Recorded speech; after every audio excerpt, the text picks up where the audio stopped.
안녕하세요. 말씀 묵상 이광재 목사입니다. 예수님께서 드디어 예루살렘에 입성하시게 됩니다. 이제 예루살렘에 입성하시면서 이제 예수님께서는 계획하시던 대로 한 걸음 한 걸음 십자가 앞으로 가까이 가시게 됩니다. 그 모든 과정들은 구약에서 예언하신 그 선지자들의 예언을 따라서 걸어가시는 것입니다. 이것은 예수님께서 타의에 의해서 십자가에 못 박히시는 것이 아니라 예수님 스스로 그 길을 가고 계시다는 것을 확인하는 아주 중요한 과정이기도 합니다. 오늘 그 중에 예루살렘에 입성하시는 그 과정조차도 이사야와 또 스가랴 선지자를 통해서 예언한 그 말씀을 따라가고 있음을 제대로 확인하게 되는데요. 오늘 말씀을 통해서 저희들이 또 어떠한 내용들을 통해 묵상할 수 있을지 같이 나누도록 하겠습니다. 제가 기도하고 시작하겠습니다.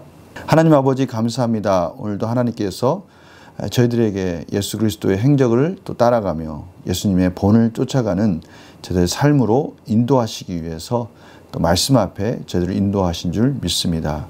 성령님께서 조명하여 주시고 또 저희들에게 지적인 영역을 밝혀주셔서 참으로 하나님의 말씀이 저희들 마음속으로 깊이 깨달아질 수 있도록 인도하여 주시옵소서. 감사드리며 예수님의 이름으로 기도드립니다. 아멘. 제가 마태복음 21장 1절에서 11절 말씀까지 봉독해 드리도록 하겠습니다. 그들이 예루살렘에 가까이 가서 감람산 백박에 이르렀을 때에 예수께서 두 제자를 보내시며 이르시되 너희는 맞은편 마을로 가라. 그리하면 곧 매인 나귀와 나귀 새끼가 함께 있는 것을 보리니 풀어 내게로 끌고 오라. 만일 누가 무슨 말을 하거든 주가 쓰시겠다 하라. 그리하면 즉시 보내리라 하시니 이는 선지자를 통하여 하신 말씀을 이루려 하심이라. 일렀으되 시온 딸에게 이르기를 내 왕이 내게 임하나니 그는 겸손하여 나귀 곧 멍에 매는 짐승의 새끼를 탔도다 하라 하였느니라.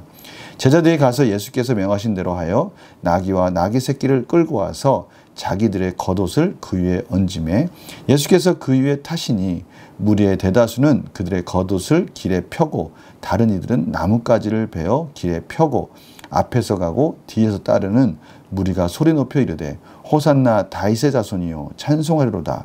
주의 이름으로 오시는 이여 가장 높은 곳에서 호산나 하더라. 예수께서 예루살렘에 들어가시니 온 성이 소동하여 이르되 이는 누구냐 하거늘 무리가 이르되 갈릴리 나사렛에서 나온 선지자 예수라 하니라. 아멘. 오늘 예수님께서 감람산 백박에 이르셨다라고 말씀하고 있습니다. 감람산은 예루살렘 동쪽에 있는 그런 산으로 알려져 있습니다. 백박의 위치는 정확하게 어딘지는 알려져 있지 않지만 여하튼 이 예루살렘을 바라보기에 좋은 위치에서 예수님께서 본격적으로 예루살렘을 입성하시고 또 성경대로 십자가에 달려 돌아가시는 그런 과정이 시작되고 있다는 것을 지금 말씀해 주고 계시는 것이죠. 그 맞은편 마을로 가라. 그리고 곧 메인 나귀와 나귀 새끼가 함께 있는 것을 보리라. 나귀와 나귀 새끼가 함께 있는 것을 볼 것이다 라고 말씀하시면서 주가 쓰시겠다라고 하라. 그럼 즉시 보내리라. 그 과정은 어떻게 된지는 성경에 나와 있지 않습니다. 예수님께서 그 나귀 주인을 알는지 모르는지 또 그것이 어떻게 이루어졌는지는 나와 있지 않지만 아무런 방해와 제재 없이 그 나귀 새끼를 가져올 수 있는 환경이 만들어졌다는 것을 알 수 있습니다. 하나님의 섭리 가운데 이제 한 걸음 한 걸음 예수님의 행적들이 그대로 지금 이루어지고 있는 것을 저희가 확인하게 되는 것이죠. 이 선지자를 통해서 이 나귀 새끼를 타고 오시는 예수님을 미리 예언하신 말씀을 이루려 한다라는 것이 오늘 그 설명이 되었기 때문에 그렇습니다. 시온 딸에게 이르기를 내 왕이 내게 임하나니 그는 겸손하여 나귀 곧 멍에 매는 짐승의 새끼를 탔도다. 스가랴 9장 9절에 있는 말씀과 이사야 62장 11절에 있는 말씀이 앞부분에 나와 있는 말씀이 예언되어 있는 그 말씀을 예수님께서는 이루시면서 이제 예루살렘에 입성하십니다. 무리들이 나와서 그 예수님의 그러한 입성을 환영해 주고 있습니다. 근데 오늘 예수님께서 예루살렘에 입성하시는 모습이 뭔가 좀 어울리지 않는 모습입니다. 성도님들은 나귀를 보신 적 있으십니까? 저는 나귀와 말을 동시에 본 적이 있었는데요. 너무 차이가 납니다. 말을 탔을 때의 그 웅장함과 또 그 왕다운 그런 모습의 위엄이 나타나는 반면에 이 나귀를 탄다는 것은 그것과는 너무 비교되는 좀 초라한 모습이죠. 그런데 오늘 보니까 이 무리들의 이 환성 소리가 그런 모순적인 부분을 더 강조하고 있습니다. 앞에서 가고 뒤에 따르는 무리가 소리 높여서 호산나 다윗의 자손이요 찬송을 해다 주의 이름 오시는 이가 가장 높은 곳에서 호산나 하리더라. 가장 높은 곳에서 호산나 호산나 찬양을 받기에 합당하신 그 예수님, 그 예수님이 지금 메시아 왕으로서 입성한다라고 모든 무리들이 그렇게 환영하고 있습니다. 그런데 그 오시는 모습은 너무나 초라합니다. 그러나 이 모든 것들은 겸손의 왕으로 오신 예수님을 나타내시기 위한 것이라는 것을 이 스가랴 선지자를 통해서 이미 예언하셨고, 예수님은 이 정치적인 메시아, 그들이 눈으로 보기에 정말 훌륭한 왕으로서의 그런 입성이 아니라 또 그러한 통치를 이루면서 힘과 권력으로 구원하는 예수님이 아니시고, 십자가에서 오직 하나님 말씀에 순종함으로 참으로 비참하게 모든 죄를 감당하시며 돌아가시는 그런 겸손의 왕으로 오셨다는 것을 오늘 예루살렘 입성의 이 한 모습을 통해서 지금 보여주시기를 원하신다라는 것을 저들이 알게 되는 것입니다. 그러나 분명한 것은 이 무리들은 예수님을 알고 있었고요. 또 그 무리들과 함께 그곳에 순례를 온 순례객들도 그 예수님의 소식을 또 들었고 소문을 알기 때문에 예수님의 그 입성에 대해서 환영하는 모습이 오늘 10절에 온 성이 소동하여 이르되, 이 온 성이 소동하였다. 이것은 좀 과장된 표현이죠. 그러나 분명한 것은 그런 예수님의 입성이 입소문을 통해서 점점 온 성에 좀 들려지고 있다는 것을 알 수가 있고요. 그러면서 무리가 이르되 갈릴리 나사렛에서 나온 선자 예수라.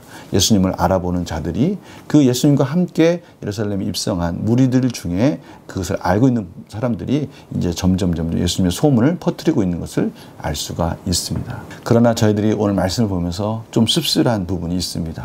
바로 이 환영하고 있는 이 무리들이 결국은 예수님을 십자가에 못 박는 그런 무리들이 된다는 것이죠.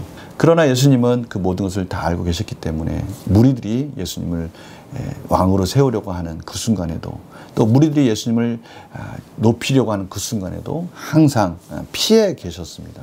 피하셔서 스스로 높아지려고 하는 그런 과정들을 막으셨죠.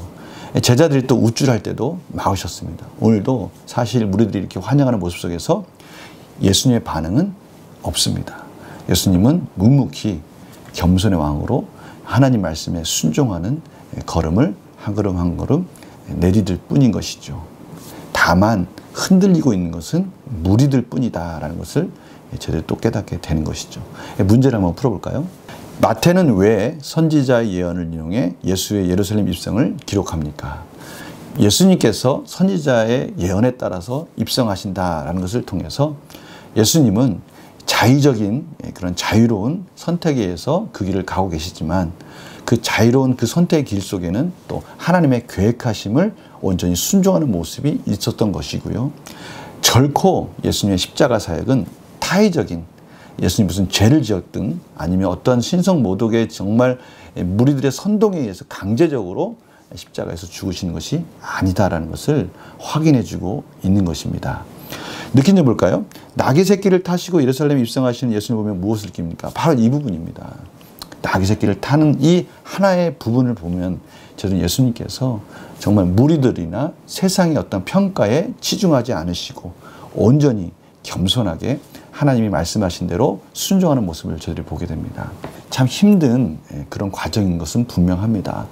하나님의 아들로서 모든 이름 위에 뛰어나신 그 예수님께서 겸손의 왕으로 오셔서 나귀 새끼를 타고 예루살렘에 입성하시면서 무리들이 무슨 말을 하든 간에 그것과는 상관없이, 세상이 예수님을 어떻게 보든 간에 그것과는 상관없이 오직 하나님의 말씀에, 하나님의 구원의 사역에 집중하시면서 걸어가시는 모습을 보게 됩니다. 저희들 삶 속에, 아니 제 자신을 볼 때 참으로 이 길이 얼마나 어려운 길인가, 그럼에도 불구하고 하나님 앞에 정직하게 하나님의 뜻에 따라 순종하는 삶이 인생에 있어서 얼마나 소중한 것인가라는 것을 다시 한번 깨닫게 됩니다. 이러한 모습 속에서 저는요, 두 가지를 생각하게 되었습니다. 하나는 세상이 보는 그 시선들, 세상이 좋다라고 말하는, 세상이 명예롭다고 말하는, 세상이 높아지는 그 모습 속에서 부러워하는 모습들, 이런 것들이 결국은 한순간에 높아지다가도 낮아질 수가 있고 낮아지다가도 높아질 수 있는 참으로 험한 것이구나. 그런데 그런 것들에 휘둘리지 않고 하나님 앞에 그 길을 묵묵히 걸어가는 것, 그것이 얼마나 소중한 것인가. 이런 부분을 저는 예수님을 통해서 다시 한번 깨닫게 되고요. 그리고 예수님께서 저희들에게 그 길을 따라오라고 말씀하시면서 어제 말씀과 같이 저희와 같이 그 멍에를 메시겠다고 하니 그것이 바른 길이고 그것이 복된 길이고 그것이 가장 하나님 앞에 하나님이 기뻐하신 길이라는 것을 다시 한번 깨닫게 되므로 그 길을 갈 수 있는 담대함과 용기를 또 오늘 말씀을 통해서 공급받게 됩니다. 그래서 느낀 점과 함께 이 결단과 적용은 이제는 예수님 가신 그 길을 어떻게 하면 쫓아갈 수 있을까? 그 길을 또 하나님께서는 의지적으로 또 순종하라고 말씀하시는 것이죠. 나는 말씀을 성취하기 위해 이 땅에 오신 예수님을 어떻게 경배하고 있습니까? 어떻게 경배하고 있습니까? 예배하고 있습니까? 이 예배한다는 것은요, 예수님으로 인해서 저희들이 희노애락이 인생 속에서 펼쳐지는 겁니다. 예수님 때문에 기뻐하고요. 예수님 때문에 슬퍼하고요. 또 예수님 때문에 우리 안에 의분, 어떻게 보면 하나님의 공의가 이루어지지 않고 있는 것에 대해서 저희들이 좀 화가 날 수도 있는 것입니다. 또 예수님 때문에 행복한 겁니다. 이것이 예수님을 경배한다, 예배한다 라고 할 수 있는 것이죠. 특별히 오늘 예수님은 겸손의 왕으로 오셨다고 합니다. 이 겸손하다는 것은 무슨 뜻입니까?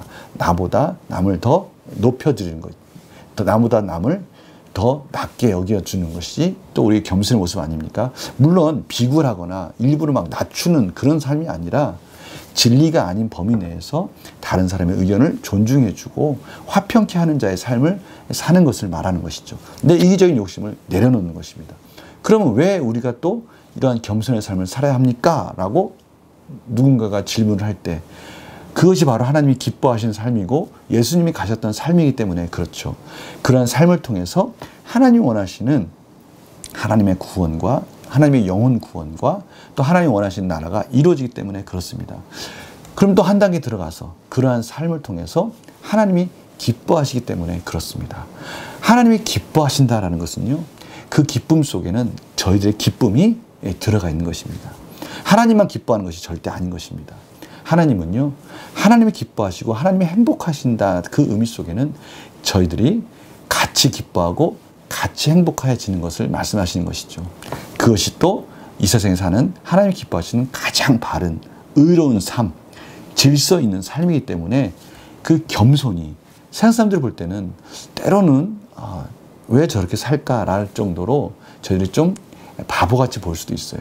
연약해 보일 수도 있어요. 그러나 저희들은요, 오늘 예수님처럼 무리를 신경 쓰는 것이 아니라 하나님의 관계 속에서 만족한다면 하나님께서 그 부분 속에서도 질서 있게 저희들을 인도해 줄 줄 믿고 저희들은 그 길을 가는 것입니다.